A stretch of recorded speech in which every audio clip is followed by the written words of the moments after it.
3 tahun lalu, demi kekayaan dan kemewahan, Seno membuat perjanjian terlarang. Dan malam ini, waktunya membayar. Namun saat ia mencoba menipu sang penagih, makhluk itu justru menuntut tumbal yang paling ia cintai. Seno adalah pria berusia 34 tahun yang baru saja kembali ke kampung halamannya, Desa Karangjati. Setelah 12 tahun merantau di Jakarta, ia kembali dengan tangan kosong. Pekerjaan terakhirnya sebagai kuli bangunan di ibu kota terhenti karena proyek mandek. Hutang menumpuk, dan istrinya, Ratna, mulai menunjukkan rasa kecewa yang sulit disembunyikan. Desa Karangjati sendiri punya reputasi aneh. Banyak warganya yang mendadak kaya raya tanpa sebab jelas. Ada yang sebelumnya hanya petani biasa, tiba-tiba bisa membangun rumah bertingkat, membeli mobil, bahkan menyekolahkan anak ke luar negeri. Namun, di balik itu, setiap tahun selalu ada kabar warga meninggal secara misterius. Mayat ditemukan membusuk hanya dalam semalam, atau hilang tanpa jejak. Malam pertama di rumah peninggalan orang tuanya, Seno duduk di teras sambil merokok. Dari kejauhan, ia melihat seorang pria tua berkopiah, membawa lentera, berjalan perlahan di tengah gelap. Anehnya, meski malam itu sunyi, dari langkah pria itu terdengar suara gemerincing logam. Seno mencoba memanggil, tapi pria itu hanya melirik, tersenyum samar, lalu menghilang di tikungan jalan yang mengarah ke hutan. Keesokan harinya, Seno bertemu dengan tokoh desa bernama Pak Wirya, seorang pria parumbaya yang wajahnya penuh keriput tapi selalu tersenyum hangat. Pak Wirya menawarkan bantuan pekerjaan, namun dengan nada yang terasa penuh arti. Ia berkata, "Kalau kamu mau cepat kaya, ada jalan. Tapi, nggak semua orang kuat menanggung akibatnya." Seno penasaran, namun tak langsung menanggapi. Hingga malam ketiga, Ratna menangis karena uang di dompetnya tinggal beberapa lembar, dan warung yang ia buka di depan rumah sepi pembeli. Seno akhirnya menemui Pak Wirya di rumahnya. Rumah Pak Wirya berbeda dari rumah warga lain. Halamannya dipenuhi patung-patung batu berbentuk aneh, wajah manusia dengan mata tertutup, tubuh manusia berkepala kambing, dan figur menyerupai wanita tanpa lengan. Bau dupa pekat menusuk hidung, bercampur aroma amis seperti darah segar. Kalau kamu mau ikut jalan ini, siap-siap kehilangan sesuatu, atau seseorang, kata Pak Wirya sambil menuangkan kopi. Seno hanya diam, tapi dalam hatinya ia mulai tergoda. Bayangan hidup mewah, motor baru, dan rumah megah mulai menari-nari di kepalanya. Dan di tengah percakapan itu, dari ruangan belakang terdengar suara tangisan, lirih, memanjang, seperti suara perempuan yang kesakitan. Malam itu, setelah pembicaraan singkat di rumah Pak Wirya, Seno belum memutuskan apa-apa. Namun, rasa penasaran mulai menggerogoti pikirannya. Sepanjang malam ia tak bisa tidur. Tatapan Ratna yang penuh kecemasan, dompet yang nyaris kosong, dan hutang yang semakin menumpuk membuat pikirannya berputar-putar. Menjelang tengah malam, pintu rumahnya diketuk pelan. Seno terbangun dan mengintip dari jendela. Pak Wirya berdiri di depan, hanya membawa sebuah lentera. "Kalau sudah siap, ikut saya sekarang.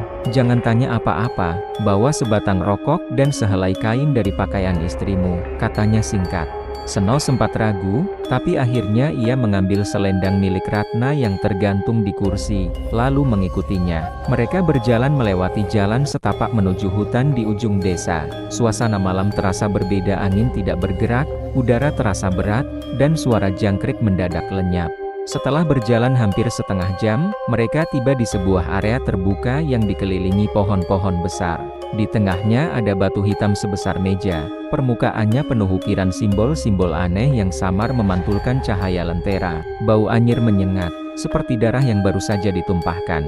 Pak Wirya menaruh lentera di atas batu, lalu mengambil seekor ayam hitam dari karung yang ia bawa. "Satu hal yang harus kamu tahu, Seno, pesugihan ini bukan seperti yang kamu bayangkan. Ini bukan sekadar memberi sesajen dan langsung kaya. Kamu harus berjanji setia, dan setiap 3 tahun sekali harus ada tumbal manusia," ucapnya tanpa menatap Seno. Seno terdiam. Kata tumbal membuat bulu kuduknya berdiri. Namun, pikirannya yang sedang terdesak membisiki, "Kalau bukan keluargamu, mungkin orang lain, dan uang akan datang." Pak Wirya mulai melantunkan mantra dengan bahasa yang tak dimengerti. Suaranya berat, kadang seperti bisikan, kadang seperti erangan. Saat mantra mencapai puncaknya, angin berhembus kencang, dan dari balik kegelapan terdengar suara derap langkah, berat dan basah, seperti kaki besar yang menginjak lumpur. Dari arah pepohonan, muncul sosok tinggi besar. Tubuhnya tertutup bulu hitam, wajahnya menyerupai kambing dengan mata merah menyala, dan dari mulutnya menetes darah segar. Tangannya panjang, jari-jarinya berujung tajam seperti cakar. Bau busuk bercampur amis semakin menyengat. Seno mundur setapak, tapi Pak Wirya menahan bahunya. "Jangan takut. Tunjukkan kain itu," bisiknya. Dengan tangan gemetar, Seno mengangkat selendang milik Ratna. Sosok itu mengendus kain tersebut, lalu mengeluarkan suara araman rendah. Pak Wirya berlutut, mengangkat ayam hitam, lalu menyembelihnya di atas batu. Darah ayam menetes mengenai simbol-simbol di batu, membuat ukirannya berpendar merah. Sosok itu mendekat ke Seno, matanya menatap dalam, seperti menembus isi pikirannya. Lalu, terdengar suara di kepala Seno bukan dari mulutnya, tapi langsung menghantam pikirannya. 3 tahun, 1 nyawa, kekayaan tanpa batas. Seno menelan ludah.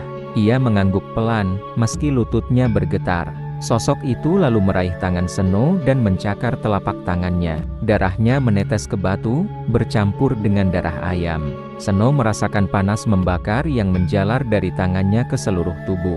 Tiba-tiba, semua suara hilang. Angin berhenti. Sosok itu mundur perlahan ke kegelapan, lalu lenyap. Pak Wirya berdiri dan menepuk bahunya. "Mulai besok, uang akan datang. Tapi ingat, jangan pernah melanggar perjanjian. Kalau kau mengingkari, dia akan mengambil semua yang kau punya, termasuk nyawamu." Sepanjang perjalanan pulang, Seno merasa tubuhnya ringan tapi kepalanya penuh pikiran. Saat melewati jalan desa, ia melihat sesosok wanita berambut panjang duduk di bawah pohon beringin, menatapnya. Mata wanita itu kosong, tapi bibirnya tersenyum tipis. Seno memalingkan wajah, berpura-pura tak melihat. Sesampainya di rumah, Ratna yang setengah mengantuk bertanya, "Kamu dari mana, Nomor?" Seno hanya menjawab singkat, "Gak kemana-mana, cuma ngobrol sama Pak Wirya." Namun, malam itu ia tidak tidur. Di kepalanya, suara berat dari makhluk tadi terus terngiang. 3 tahun, 1 nyawa, kekayaan tanpa batas. Keesokan paginya, Seno bangun lebih awal dari biasanya. Matahari baru saja terbit ketika ia mendengar suara motor berhenti di depan rumah. Seorang pria berpakaian rapi turun, membawa amplop tebal. "Pak Seno, ini dari orang yang dulu pernah berhutang sama Bapak. Dia titip uangnya ke saya buat dikembalikan," ucapnya singkat sebelum pergi. Seno membuka amplop itu. Tangannya bergetar, isinya uang tunai yang jumlahnya jauh lebih besar dari hutang orang itu. Belum sempat ia memikirkan alasan, datang lagi seorang tetangga yang membayar hutang beras. Kali ini juga berlebihan jumlahnya. Dalam waktu 1 minggu, rumah Seno mulai dipenuhi uang. Entah dari mana asalnya, tapi selalu ada alasan yang terdengar masuk akal. Ada yang mengembalikan hutang lama, ada yang memesan kayu dalam jumlah besar, ada yang memberi bonus karena puas dengan pekerjaannya. Seno tidak lagi khawatir soal makan, bahkan mulai membeli barang-barang mewah yang dulu hanya bisa ia lihat dari jauh. Ratna awalnya heran, tapi Seno hanya berkata, "Rezeki lagi lancar, Nah, jangan banyak tanya." Namun, bersama kekayaan itu, hal-hal aneh mulai terjadi. Malam pertama setelah uang datang, Seno mendengar suara langkah kaki di pekarangan. Ketika ia intip, tak ada siapa-siapa. Malam berikutnya, suara itu kembali. Kali ini disertai aroma busuk yang menusuk hidung. Suatu malam, saat sedang menghitung uang di ruang tamu, Seno melihat bayangan hitam melintas di dinding. Bayangan itu tinggi dan kurus, bergerak seperti sedang merangkak di langit-langit. Sekilas, ia melihat mata merah menyala dari arah sudut ruangan. Namun ketika ia menoleh, hanya ada kegelapan. Ratna mulai ketakutan. Ia sering terbangun karena merasa ada orang berdiri di samping ranjang. Beberapa kali ia mengaku melihat wanita berambut panjang duduk di kursi dekat jendela, memandangi mereka tidur. "Nomor, kita harus ke Ustaz. Rumah ini nggak beres," ujarnya dengan wajah pucat. Seno hanya menggeleng. "Jangan, ini cuma perasaan kamu. Lagi pula semua baik-baik saja," jawabnya, meski dalam hati ia tahu ada sesuatu yang salah. Malam ke-40 sejak perjanjian, Seno bermimpi buruk. Dalam mimpi itu, ia berada di hutan yang sama dengan batu hitam di tengahnya. Di atas batu, ada tubuh Ratna, terikat, matanya penuh ketakutan. Dari balik pepohonan, sosok tinggi berbulu hitam itu muncul, berjalan mendekat sambil mengucapkan kata yang sama, 3 tahun, 1 nyawa. Seno terbangun dengan napas terengah, keringat membasahi punggungnya. Dari luar kamar, ia mendengar suara pintu terbuka pelan. Dengan langkah hati-hati, ia keluar. Di ruang tamu, ia melihat Ratna berdiri menghadap pintu, matanya kosong, seperti sedang tidur sambil berjalan. "Nah, kamu ngapain?" Ratna menoleh perlahan, senyumnya lebar tidak wajar. Lalu, dengan suara yang bukan miliknya, ia berbisik, "Dia lapar, nomor." Seketika Ratna pingsan di lantai. Seno membopongnya ke kamar, tapi sejak malam itu, Ratna sering sakit-sakitan. Badannya semakin kurus, wajahnya pucat, dan ia mulai sering melamun sambil menatap kosong ke arah luar rumah. Uang terus mengalir, tapi setiap malam, gangguan semakin parah. Suara ketukan di jendela, tawa anak kecil di tengah malam, bahkan pernah ada suara berak memanggil nama Seno dari belakang pintu kamar. Suatu sore, Seno memutuskan menemui Pak Wirya. Ia ingin tahu apa sebenarnya yang sedang ia hadapi. Tapi begitu sampai di rumah Pak Wirya, ia menemukan pintu terkunci dan jendela tertutup rapat. Tetangga mengatakan bahwa 2 hari lalu, Pak Wirya ditemukan tewas di ladang, tubuhnya penuh luka seperti dicakar binatang. Wajahnya membeku dalam ekspresi ketakutan. Kabar itu membuat Seno panik. Tanpa pembimbing, ia tidak tahu cara mengendalikan perjanjian ini. Malamnya, ia kembali bermimpi tentang hutan, batu hitam, dan makhluk berbulu itu. Kali ini, ia melihat tanggal yang terukir di batu, tanggal tepat 3 tahun dari malam ia melakukan perjanjian.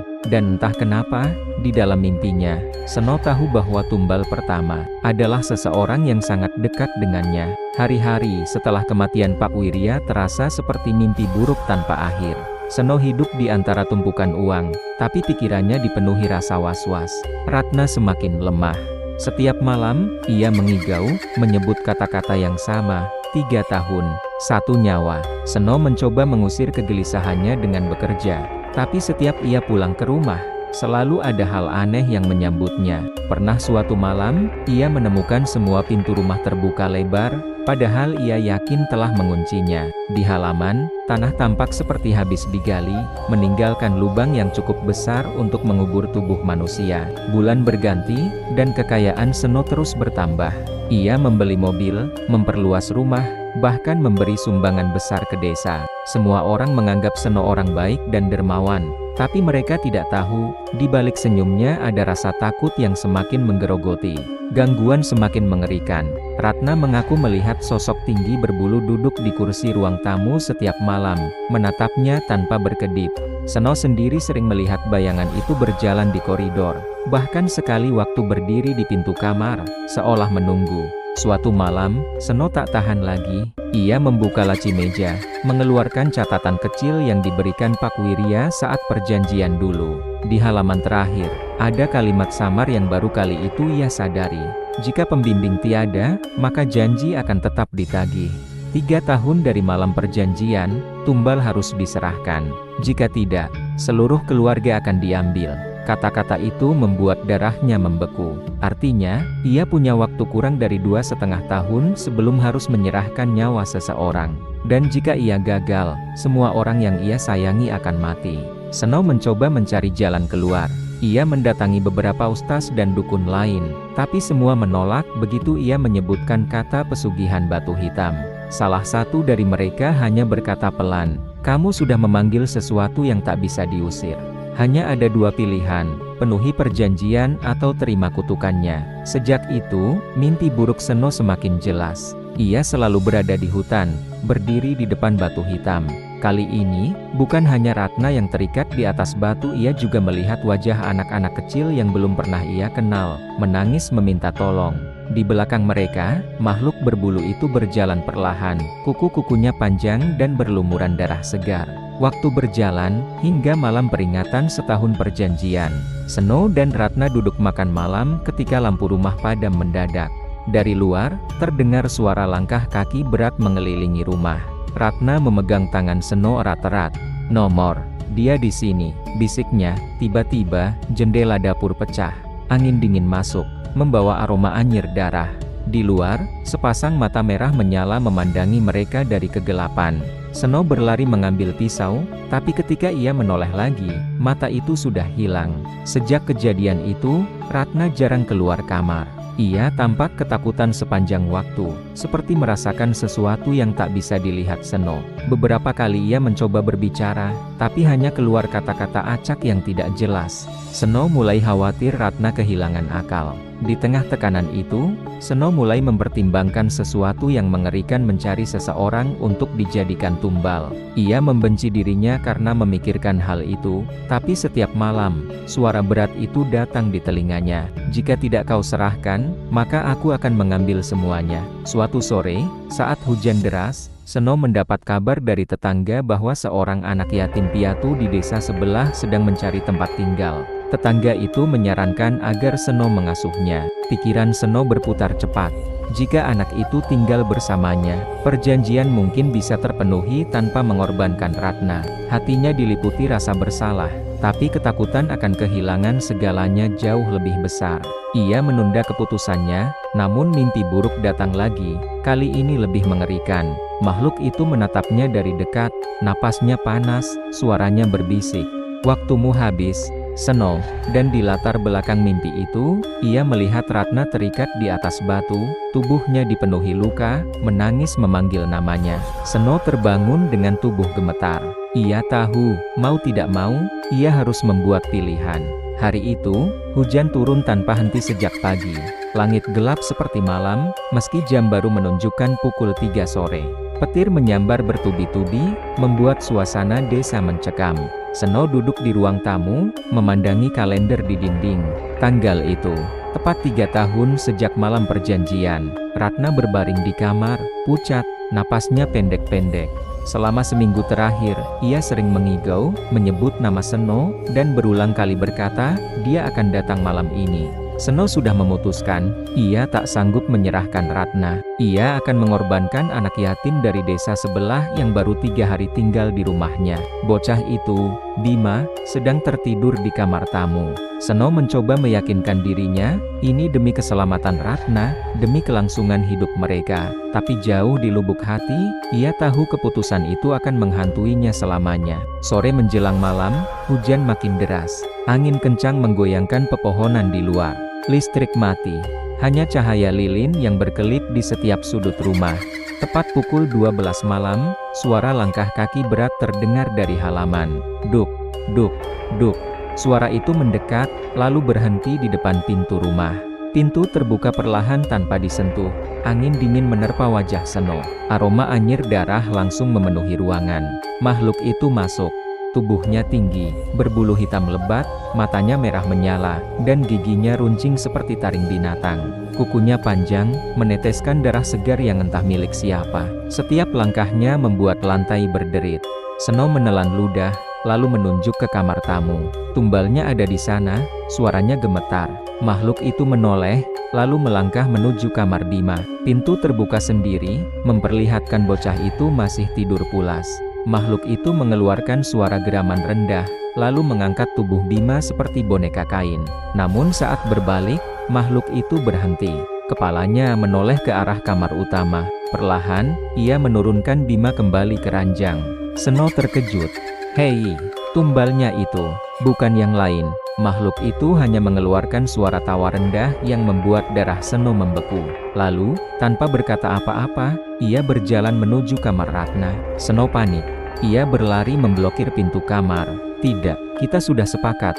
Makhluk itu menunduk, menatap Seno dari dekat.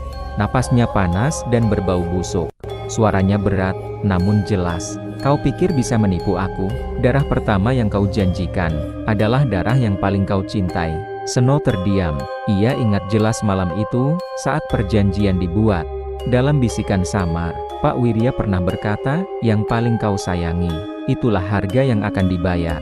Seno tak pernah memahaminya, atau mungkin sengaja pura-pura tak mengerti. Makhluk itu mendorong Seno ke samping dengan mudah, lalu masuk ke kamar. Ratna yang lemah hanya bisa menatap Seno dengan mata berlinang. Maafkan aku, ucap Seno, suaranya pecah. Makhluk itu mengangkat Ratna dari ranjang. Jeritannya memecah malam, namun suara itu segera tertelan oleh petir yang menggelegar. Seno mencoba melawan, memukul makhluk itu berkali-kali, tapi rasanya seperti memukul batu. Makhluk itu membuka mulut lebar-lebar, menelan Ratna hidup-hidup. Darah memercik ke lantai, mengalir ke arah kaki Seno. Tubuh Ratna lenyap seketika, hanya menyisakan aroma anyir yang lebih pekat. Setelah itu, makhluk itu menatap Seno. 3 tahun lagi, 1 nyawa lagi, katanya, lalu perlahan menghilang ke kegelapan, meninggalkan rumah yang kini sunyi mencekam. Seno jatuh terduduk di lantai, darah Ratna masih hangat membasahi tangannya. Tangisnya pecah, tapi tak ada yang mendengar di tengah hujan dan petir yang menggila. Malam itu, Seno sadar bahwa ia tidak menyelesaikan masalah, ia hanya memperpanjangnya. 3 tahun lagi, kutukan ini akan kembali menagih. Dan kali ini, mungkin bukan Ratna, tapi nyawanya sendiri.